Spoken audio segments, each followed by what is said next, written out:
Magandang umaga, Pilipinas! Ako si Khalil Michael H. Navarro para sa Bata Balita. Kasalukuyan maganda at maaliwalas ngayong panahon ang nararanasan sa malaking bahagi ng bansa.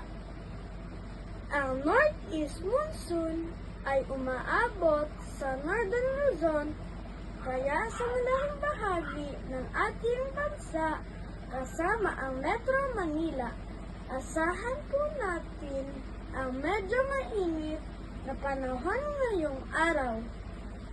Wala po tayong binabantayan na low pressure area o bagyo sa loob at labas ng Philippine Area of Responsibility. Sa araw na ito, dahil sa Northeast Monsoon, ay makakaranas sa maulap na kalangitan na may hinang pag-ulan sa Cagayan Valley, Ilocos Region at Cordillera.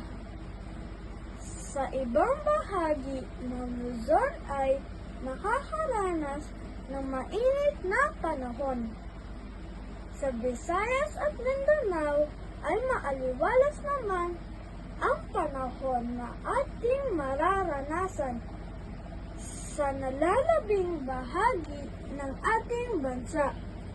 Inaasahan ang biglaang pag-ulan dahil sa localized thunderstorm